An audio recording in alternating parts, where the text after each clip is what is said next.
tsiku la makumi la mweziwo kuti mtambo unakwera kuchokera kwa kachisi wa mboni, ndipo ana a Israeli anayenda monga mwa maulendo awo kuchokera mchipululu cha Sinai, ndi mtambo unakhala mchipululu cha Parani. Potero anayamba ulendo wawo monga mwa mawu a Yehova ndi dzanja la Mose. Ndipo anayamba kuyenda ambendera ya chigono cha ana a Yuda monga mwa magulu awo. Woyang'anira gulu lake ndiye Nasoni mwana wa Abinadabu. Ndi pa gulu la fuko la ana a Isakara panali Natanele mwana wa Zuwala. Ndi pa gulu la fuko la ana a Zebuloni panali Eliabu mwana wa Heloni. Ndipo anagwetsa kachisi ndi ana a Geresoni ndi ana a Merari akunyamula kachisi namuka naye. Ndi ambendera ya chigono cha Rubeni anayenda monga mwa magulu awo, ndipo gulu lake anayang'anira Eluzuri mwana wa Sediyuli. Ndi pa gulu la fuko la ana a Simeoni anayang'anira Selemueli mwana wa Zulishadai. Ndi pa gulu la fuko la ana a Gadi anayang'anira Eliasafu mwana wa Duwewere. Pamenepo Akohati anayenda kunyamula zopatulika, ndiye nawo anautsiratu kachisi asanafike iwowa. Ndipo anayenda ambendera ya chigono cha Efereimu monga mwa magulu awo, ndi pa gulu lake anayang'anira Elisama mwana wa Amihudi. Ndi pa gulu la fuko la ana a Manase anayang'anira Gamalieli mwana wa Padazuri. Ndi pa gulu la ana a Benjamini anayang'anira Abidani mwana wa Gideoni. Pamenepo anayenda ambendera ya chigono cha ana a Dani, ndiwo ambuyomo zigono zonse monga mwa magulu awo. Ndi pa gulu lache anayang'anira Ahiyezere mwana wa Amisadai.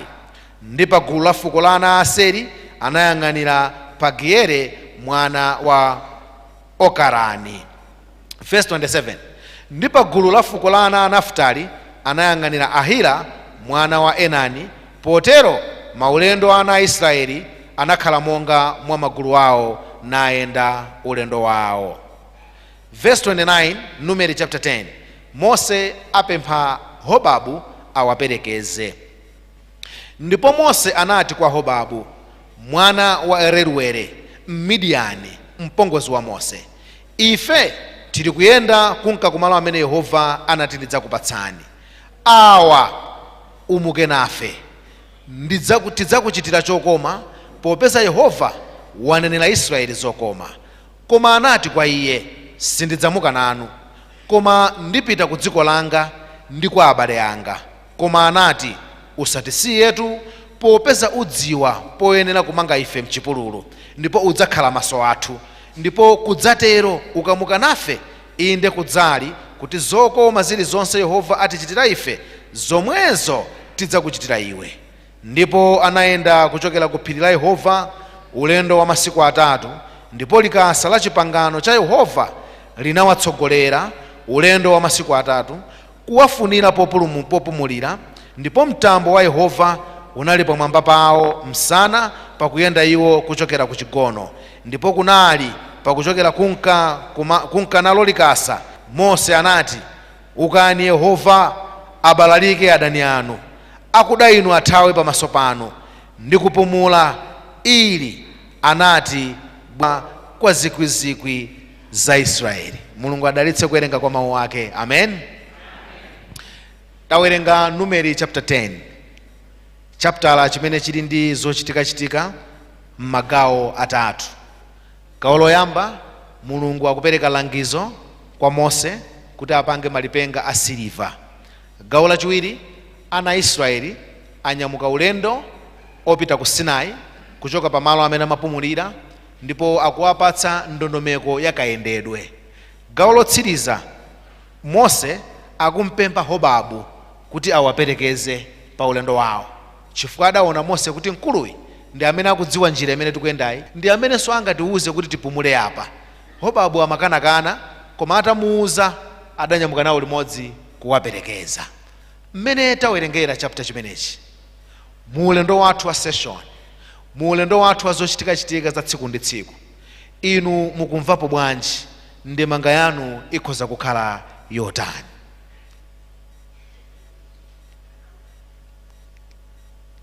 Mwachimva chapter la chikoma eti?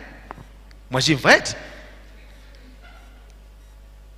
Ndiye ndimati mu ulendo umene tayenda m'masiku amene takhala pamudzi pano, mu zochitika za moyo wathu wauzimu wa tsiku ndi tsiku, chapter chimenechi inu mukuchimva bwanji? Mwatolapo mfundo iti? Mwapezapo langizo liti? Mwapezapo ganizo liti lotsogolera malinga ndi chapter chimene tawerenga, Numeri chapter 10? Zikomo kwambiri. Ndaona manja angapo. Tiyambe ndi Roy, awavala shirt ya white. All right. Chapter chimenechi ndikupezapo phunziro kuyambira pamene Mose akumuyitana mlamu wake fa Hobabu, mene afotokozera apa ndi mlamu wake wa Mose. Fuwa kuti mwana wa mpongozi wake wa Mose, meaning anali brother wa mkazi wake wa Mose. Mose anaona kufunikira kwa Hobabu chifoti mwana anakhala nawo. Nde anthu amaona satana anali ndi zikhalidwe kapena kuti anthu anali ndi mmene iwo alili zabwino zimene akanatha kupereka ku mtundu wa Israeli kuti zapindulire ngakhale anali amene ngakhale sanali a mtundu wa Israeli. Mose akumunyengerera mlamu wake kuti ayende nawo. Komano kuti muone mu chaptamo muona kunena kuti Moseyu ndi Hobabu sakumaliza ndi kugwirizana kuti Hobabu avomera kupita nawo. Komano tikawerenga buku la Numeri omwelo, tikapeza buku la Numeri tiona kuti no akukamba kapena kuti buku la Levitiko akukamba kunena kuti atafika ku Israeli ana ake a Hobabu anapezeka ku Israeli. So zakuti Hobabu ngakhala nkakana anavomera kupita nawo. Phunziro limene tikutenga ndilonena kuti alipo anthu ena amene kunjaku si a Seventh Day Adventist, koma ndi anthu amene ali ndi mphatso titatacheza nawo bwino ndi kuchita nawo bwino, ndi anthu otikhoza kupindula nawo atabwera ndi kutumikira Mulungu mu mpingo wa Seventh Day Adventist. Zikomo kwambiri. Fundo ya mphamvu kwambiri. Tipereke mwayi pankono. Amayi mwavala dress ya salu ya church ya Chia View.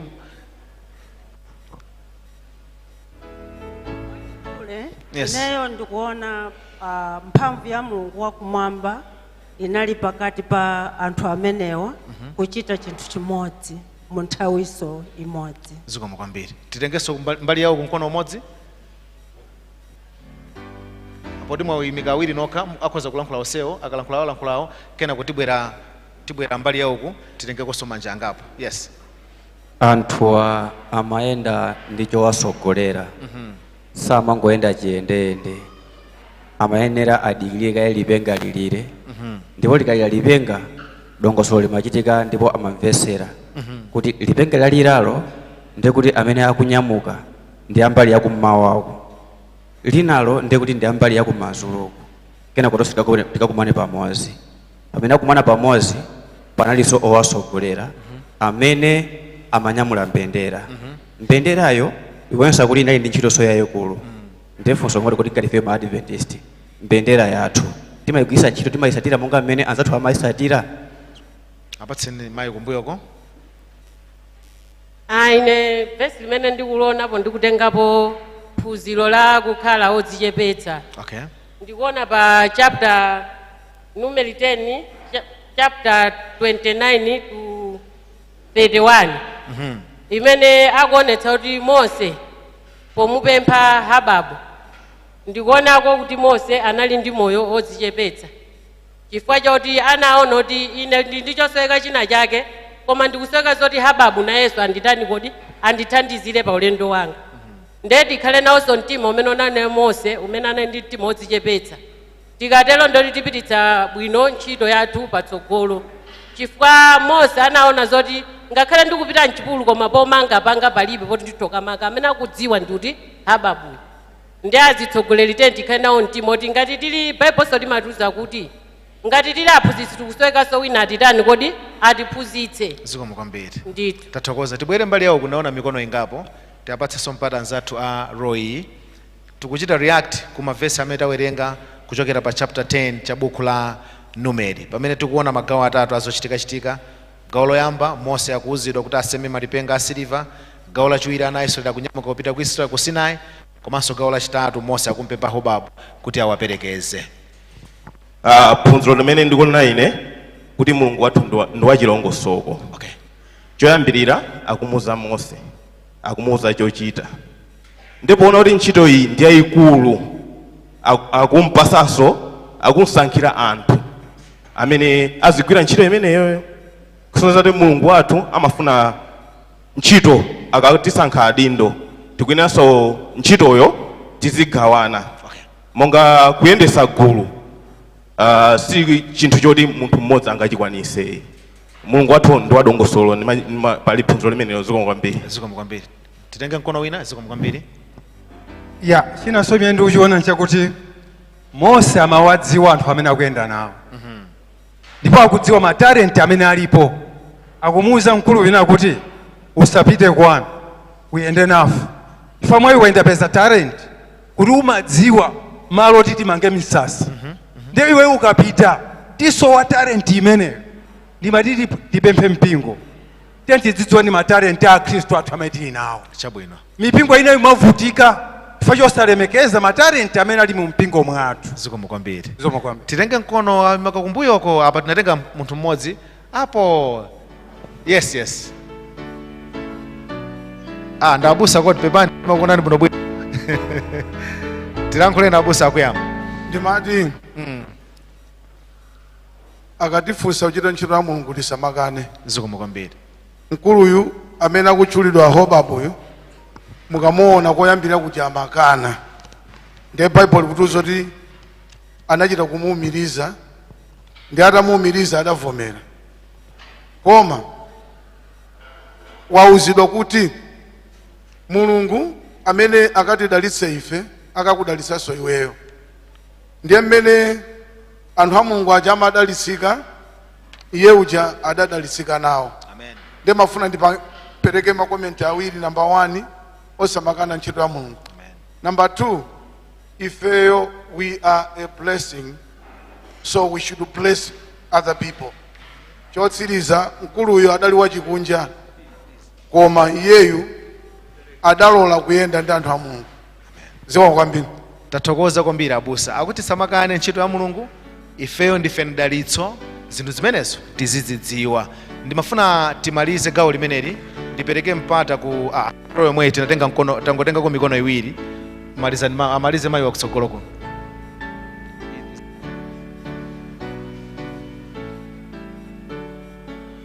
Zikomo kwambiri. Yes. Choyambirira ndaona kuti Moseyo amauzidwa kuti azigwiritsa ntchito malipenga a siliva. Ndaonepa kunena kuti Mulungu wakumwamba ndi wadongosolo, komanso tilinazo zida zonena kuti tikagwiritse ntchito monga ifeyo mpingo. Zilipo zida zina zimene mwina tazibweretsa mu mpingo, zimene mwina sizikuyenera kugwiritsa ntchito mu mpingo wake wa Yehova. Kachiwiri ndaonapo ndondomeko imene wamuuza Mose kuti agwiritse ntchito. Ndiye ndikufuna ndipereke chitsanzo mmene tabwerera munweti tayenda china chichonse mndondomeko. Tikanakhala kuti sitikusatira ndondomeko, mukanakhala chipwirikiti muno chisawawa. Ndiye kuti mwina tikanakhala mpaka pano sitikupita kumapeto kwa nkhani. Kwa hiyo tinakangoyenda mwachaneti mwa chisawawa mopanda ndondomeko. Ndiye pamene tigwira ntchito ya Yehova Mulungu wakumwamba, tena ukatsatira ndondomeko zoyenera kuti zina la Yehova lizilemekezeka nthawi zonse. Nthawi zina komanso pamene tatumidwa ntchitoyo monga ina anena kale, tena kuti ntchitoyo tizivomera ndipo tizigwira ndi mtima wonse, ndipo tizigwira ndi uzimu monga ifeyo tatumidwa kuno. Mwina pena timapanga zinthu zonena kuti uzimu kutaneti ukuchokapo, koma tiye tikagwira ntchito ya Yehova mwa ndondomeko, mwa dongosolo loyenera, kugwiritsanso ntchito zida zoyenera. Zikomo kwambiri. Tamaliza zokambirana zathu kapena titsekere pamenepa. Tilowa mgawo la pemphero. Timba nyimbo namba 89 verse limodzi. Ndiye ndimafuna ndipemphe anthu atatu anayi makamaka. Roy kuchoka munthu mmodzi, Roy munthu mmodzi, Roy munthu mmodzi, Roy munthu mmodzi. Ndiye dongosolo lake ndimafuna tigawe motere. inu amene muchoke royi kudzatipempherera, gawo lanu la pemphero likhale lomukweza mulungu wakumwamba. Mu Chingereza amati adoration. Mumulemekeze mulungu, muja timatsekulira pemphero. Mulemekezeke Yehova, mulungu wamphamvu zonse, mulungu wangu. Inuyo mutenge gawo lomukweza mulungu wakumwamba. Amene mutachokere pa row iyi, gawo lanu likhale la confession, kapena kulapa tchimo. Ndiye kuti mutitsogolera mukulapa machimo athu pamaso pa Yehova mulungu wakumwamba kudzera mpemphero. Inu amene muchokere row iyi, gawo lanu likhale la thanksgiving, kuthokoza mulungu wakumwamba pa zabwino zonse zimene amatichitira, zimene watichitira, zimene akutichitira.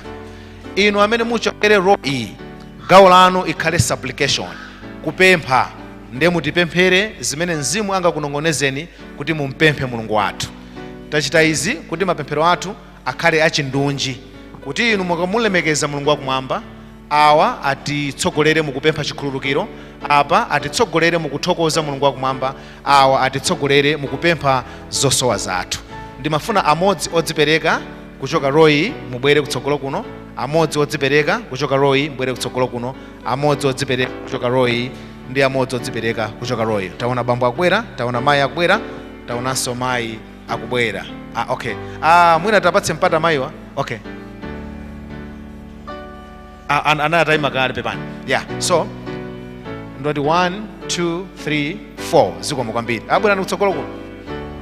Ndiye kuti mama mwamva ndondomeko yake eti mutitsogolere mukulemekeza ndi kukweza mulungu wathu, mutitsogolera mukupempha chikhululukiro, mutitsogolera mukuthokoza mulungu wakumwamba, mutitsogolera mukupempha zimene mungathe kutipemphera kwa mulungu wathu. Ndiye timba nyimbo namba 89 verse 1. Aliyense wa inu ali ndi nthawi yosaposera mphindi imodzi, yosaposera mphindi imodzi. Timba verse 1, tikayimba verse 1 tigwada pansi, awawa atipempherera, kenako tidzayimba mbuye mumve pempho lathu. Tikayimba mbuye mumve pempho lathu tidzanena amen. Nyimbo namba 89. Zokoma ndithu nthawi zakupemphera kwanuko, kumpando wa chifumu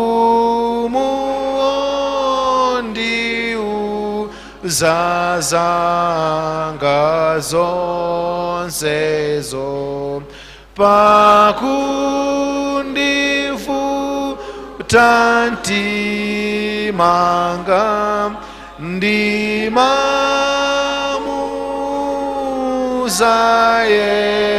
Yesuyo, pakundiye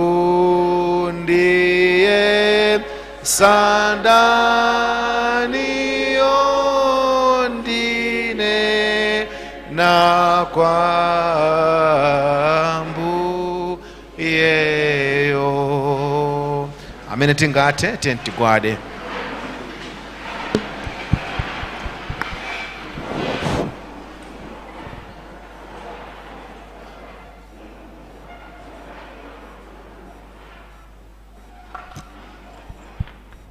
Oyera, oyera, oyera ndinu mulungu Atate, Mwana, Nkhoswe, Mzimu Oyera.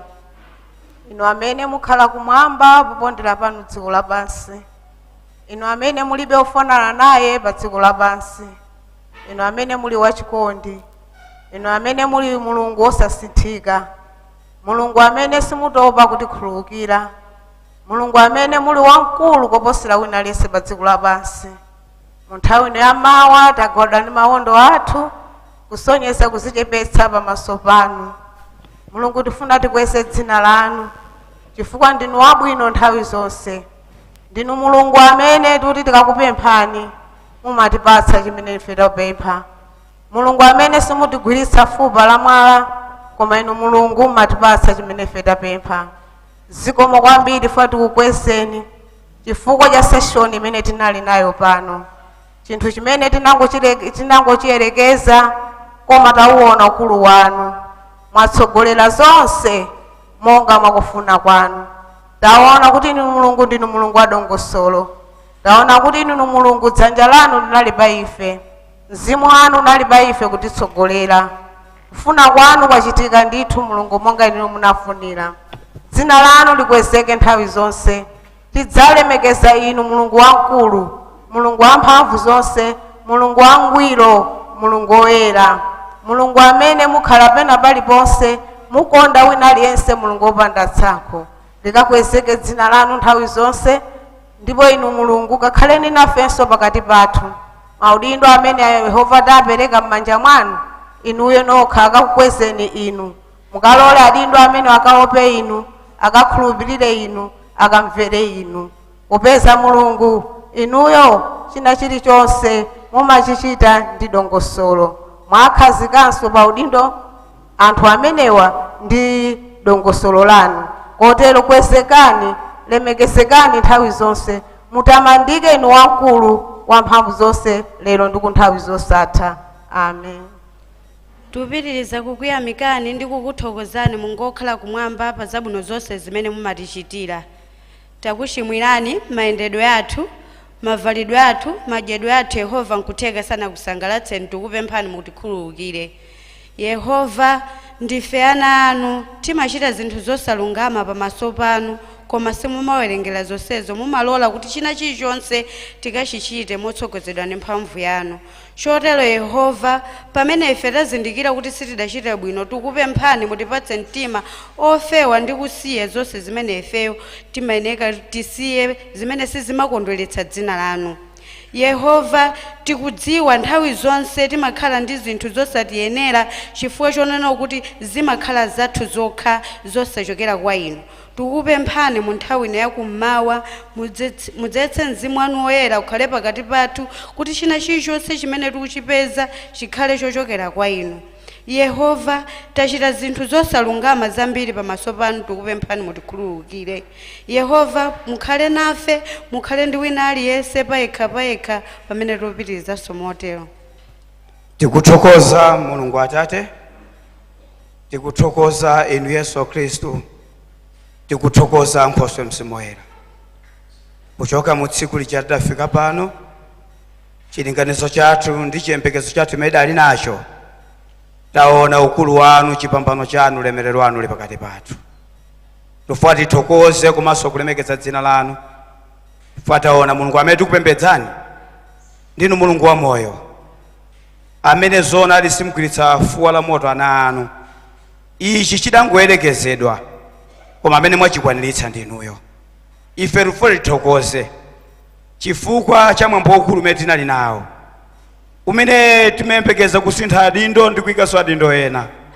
Ntchito iyi sinali m'manja mwathu, inu mnangotituma kudzayimira, koma mwinako kusankha taona kuti mnali inuyo. Ife tikuthokoza koposa, ndipo tikulemekeza dzina lanu, tikuti zikomo Yehova, chifukwa chisomo, chipambano, ulemerero wanu taona uli pakati pathu, taona bata lili pakati pathu, taona mtendere uli pakati pathu, taona chipambano chanu chili pakati pathu. Kwa ife ndikuthokoza ndikulemekeza dzina lanu, monga mwamba nafe kale, zikomo mufike nafenso mpaka kumapeto. Ndife ana anu timaphophonya, zikomo kuti mmatikhululukira. Pitiza nafeni tsopano mene winanso akupemphera. Tikudzabe pamaso panu Yehova mpulumutsi Yesu, kukupemphani. Tikulakalaka Mulungu wakumwamba kuti musinthe miyoyo yathu kotheratu. Mutidzaze ndi Mzimu wanu woyera. Pamawu amene tamva ana Aaroni ndi mapriests akaliza awiso, akaliza mablowhaj, matrumpets, ana Israeli amanyamuka komanso amamvetsera. Nawo azitsogolere anu Mulungu wakumwamba amene mwayikiza pakati pathu, mutipatse mzimu odzichepetsa, kuti no matrumpet onse amene angalize, kuti ntchito yanu ipite chitsogolo. Ife ana anu tikhale omvetsera. mulungu wakumwamba mutichotsere mzimu woyipayo pakati pathu, mutichotsere mzimu okokera ntchito yanu mbuyo, mutitsegule maso athu auzimu. 17% ndimene ikukhulupirika pamaso panu mulungu wakumwamba, pokhala adindo okhulupirika mu chuma chawo. 83% tikulephera. Mutichitire chifundo Yehova. Cholakalaka chathu ndichonena kuti pamene inu mukubweranso posachedwa, pamene lipenga lanu lidzalire fanano tikakhale amodzi opulumutsidwa. Ndizotheka ngati niyo mulungu mungakonzetsere miyoyo yathu, mutithandize kukhala okonzeka mphindi ina iliyonse kulumikizana nanu zakukonza za moyo wathu. Mulungu wakumwamba tufuna tipempherere mayi nzathu amene wanyamuka wataya mayi ake. Mulungu wakumwamba mayi kayange ndi banja lonse tikuwayikiza pamaso panu. Anabwera malo anu koma wapita ndi mtima wosweka. Musamalireni ndi kulimbikitsa banja lonse. Tikhala tikulowanso chigawo china, mzimuyo akhalebe mwa ife Atate. Tikusowa inuyo pakati pathu mulungu. Ife nthawi zonse timakusowani, tinapeza ife ana anu kuti sitingachite china chilichonse kopanda mphamvu ya ukulu wanu. Musachoke, mupezeke pompano, mulemekezeke mulungu. Timakudalirani, timakukhulupirirani, ndipo ndi chiyembekezo kuti china chilichonse chimene tikupempha mulungu mutipatsa. Mutitsitsimutse Ambuya tu Yesu,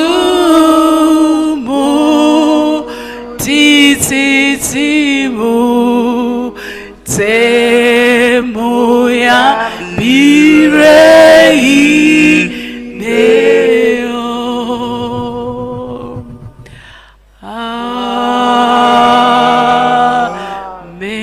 Amen.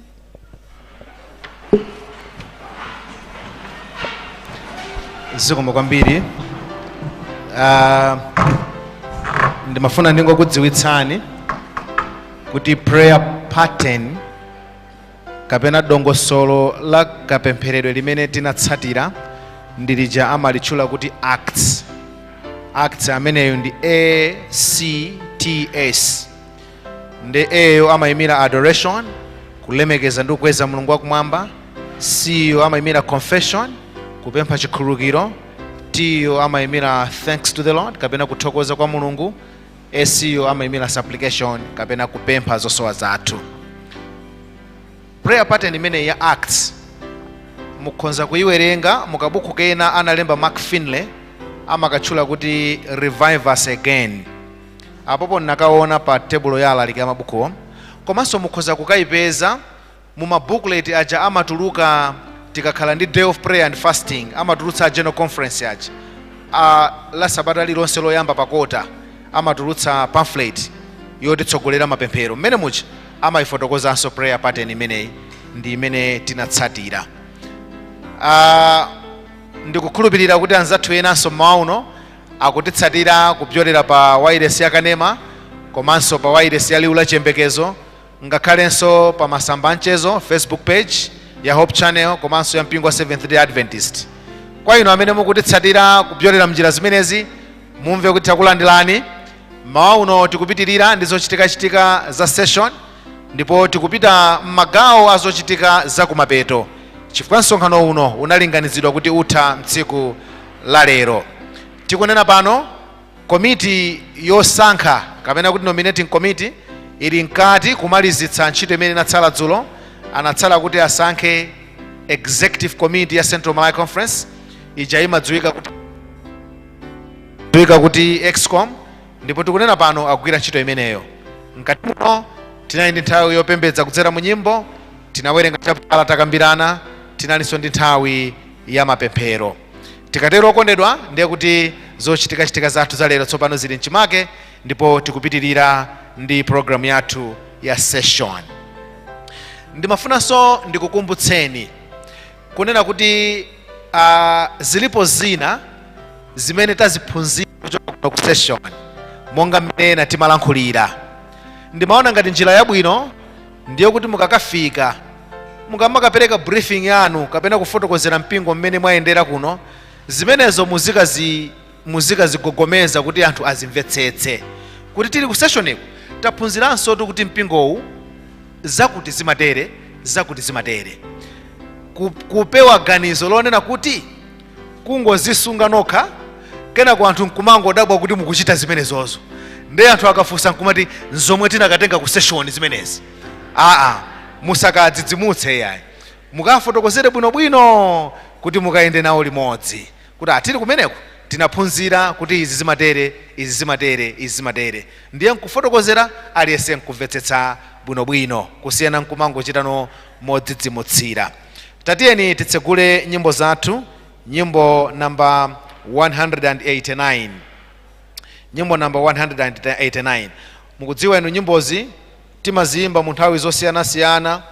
Iyi ndi imodzi mwa nyimbo zimene timakonda kuyimba pa nthawi yachisoni, komano ilinso ndi uthenga wamphamvu kwambiri yoti mukamayimba ndi kuyilingalira ndi nyimbo ina yopereka chiyembekezo. 189 tiyimba verse 1 ndi verse 4. Tilibe mzinda nzikoli olimba okalitsanso, koma tuti kondwera fe tifuna mzinda udzawo, tifuna mzinda udzawo. Tontola moyo wangawe adziwa nthawi Mulunguyo, ndichite ntchito yakeyo apatsane mpumulo, apatsane mpumulo. Ifeyo ngati Adventist kukongola kwina kwa mpingo wathu kapena ubwino wina wa mpingo wathu ndiwoti nyimbo zathu ndi zadongosolo, ndipo zinachita kugawidwa kuti mutha kuyimba nthawi iyi, mutha kuyimba nthawi iyi.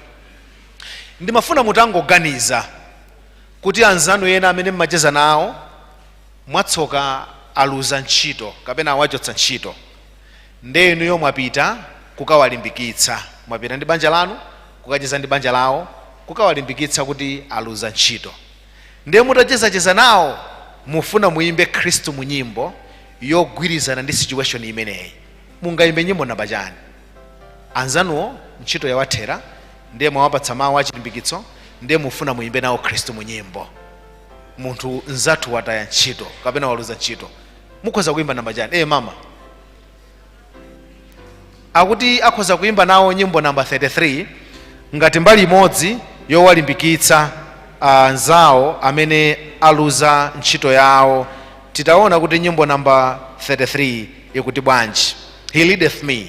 Tateni tiyimbe nyimbo namba 33 verse 1 ndi chorus, ndiye tiyimve uthengawo kuti kodi ikhoza kugwira mu context yoti mukumulimbikitsa anzanu amene ntchito yamuthera. 33. Mulungu atsogozane ndapuma mtima mwangamo, ayang'anira njiramo poyenda ine konseko. Mulungu atsogozane nditsa dzanja lakero ndidzatsatira mbuyanga poenda ine konseko. Tate ntimbeso verse 2. Masiku ena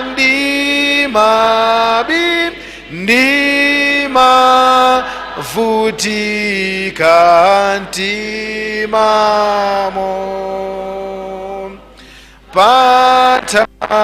patawizi nankondwadi popeza zoko ndwetsazo mulungu atsogozaine ndidzanja lakero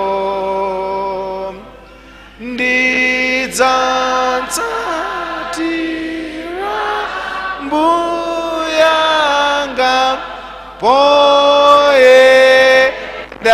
ine konseko. Yugwirizana yugwirizana chabwino zikoma kwambiri. Ndiye ndimafuna tioneso situation ina, tione situation ina yonena kuti anzanu amene mmacheza nawo zachitika mwachisomo mwamwayi. Mwana wawo amene analemba mayeso a 8 amusankhira ku National Secondary School, zachitika bwino. Nde anali ndi wina amene anachita apply scholarship, nde scholarship ija yatuluka, wapeza mwayi wa maphunziro akupita ku India. Nde analinso ndi wina mbanja momwemo, nde zachitikanso mwachisomo kuti amusankha akukayamba sukulu ku Polytechnic. Nde mwapita kukawachita congratulate anzanu aja kuti ayi m'bale wanga taona mulungu atikomera mtima, uyu suyu wakonza mayeso amusankhira ku secondary, uyu suyu yakupita ku India, wina nduyu yakupita ku Pole. Tatiye timbe nyimbo Kristu mu nyimbo namba ja 124 akuti apa nkhani yake yoyimba ndi 124, akuti tiimbe 124. Okay, tiimbe Kristu mu nyimbo namba 124, timba verse 1 ndi verse 3. Ena akuti 199, ena akuti 124.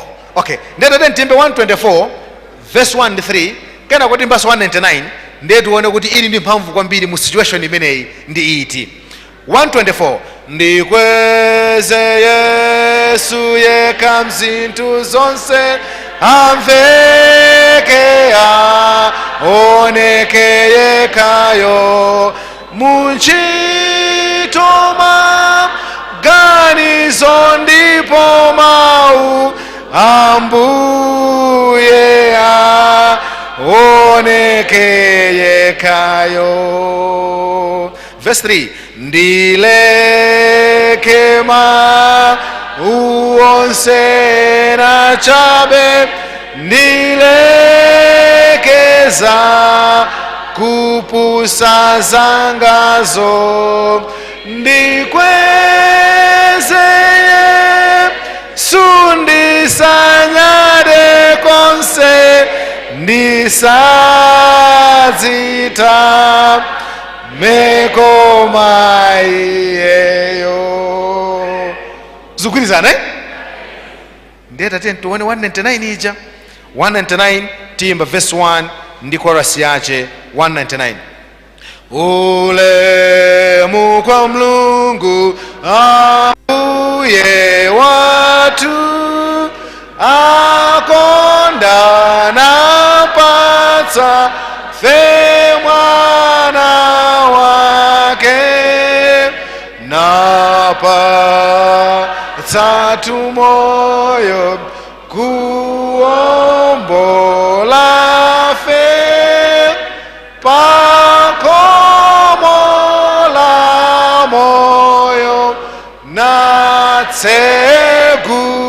latu tamani mbuyeyo dziko limvere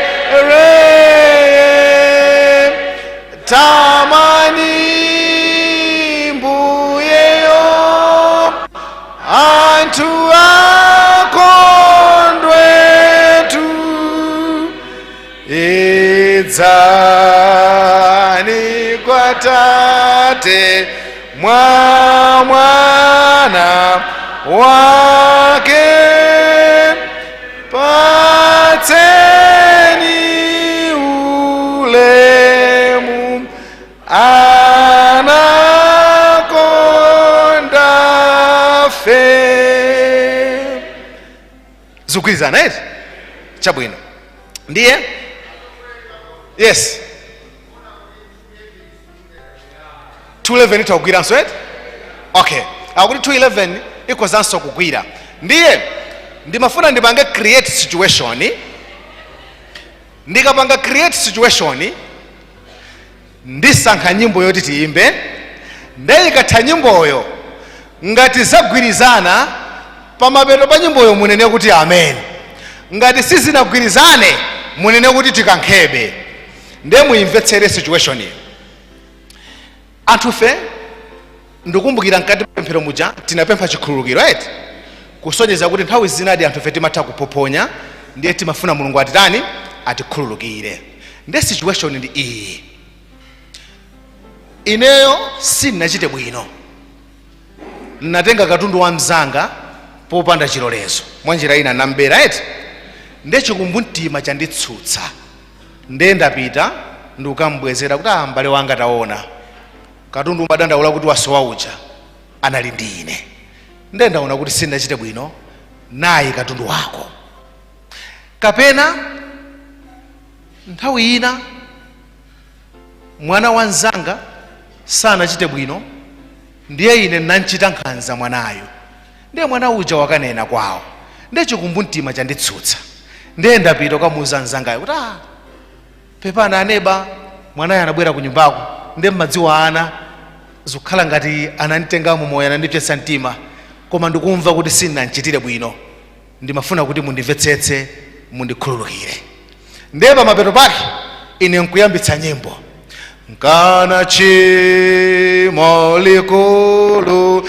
lingakanganulidwe nkana chimo likulu lingakanganulidwe nkana machimo ngofira ayeretsedwa nkana chimo likulu nkana chimo likulu lingakanganulidwe lingakanganulidwe mukuti bwanji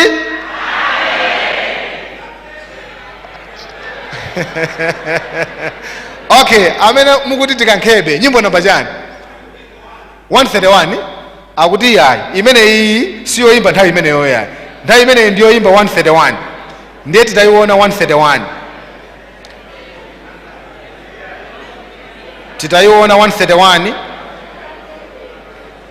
akuti tiyimbe 131 verse 1 ine tundifunadi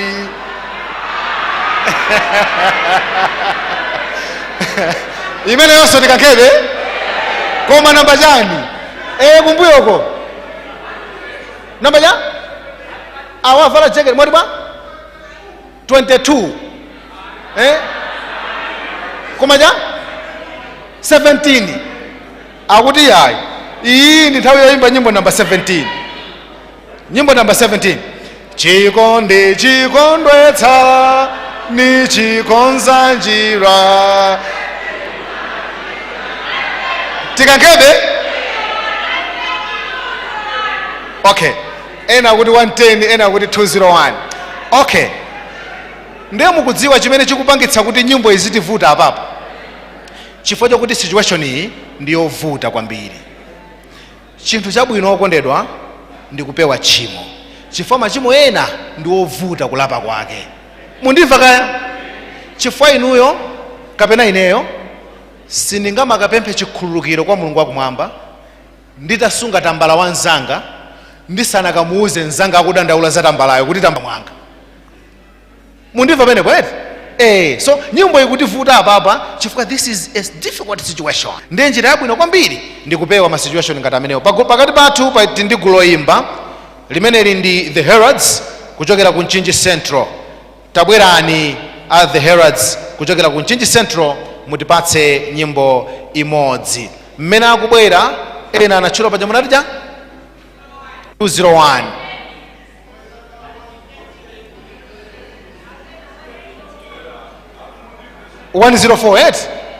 The Heralds tabwerani tiimbe 104. Mundimve Yesu ndikulira tu, dzani kwa inetu muntima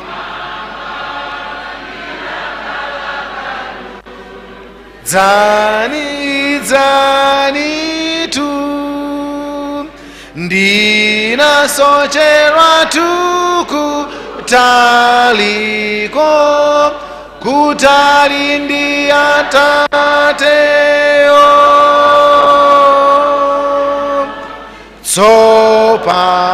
tsopanoko mandirandirenso Yesu idzanitu.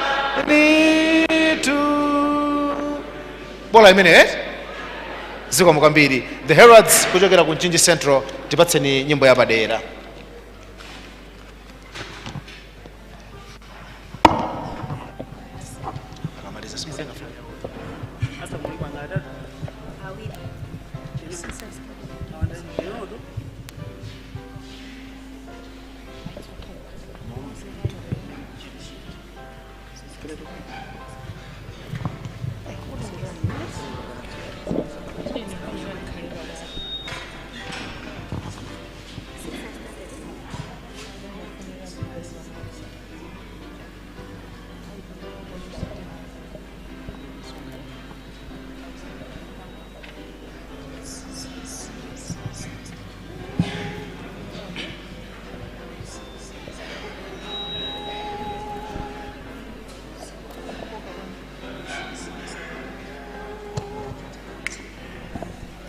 Since I started for the kingdom, since my life He controls,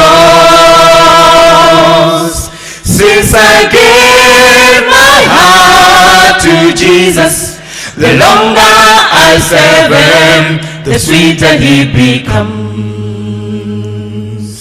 Since I started for the kingdom, since my life He controls,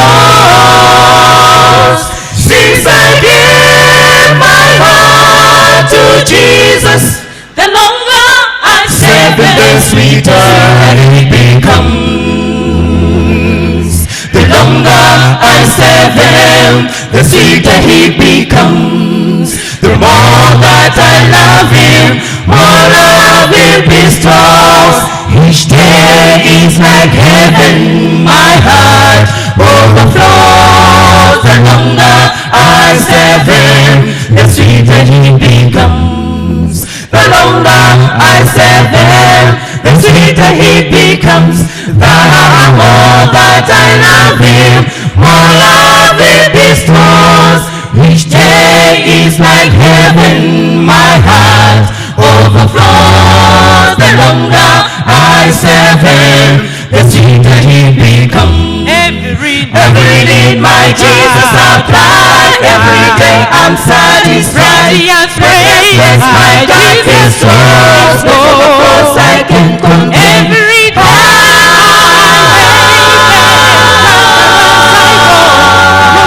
I serve Him, the sweeter He becomes. testimonies. Every day my Jesus supplies. Every day I'm satisfied. And His Greatness my God grace bestows.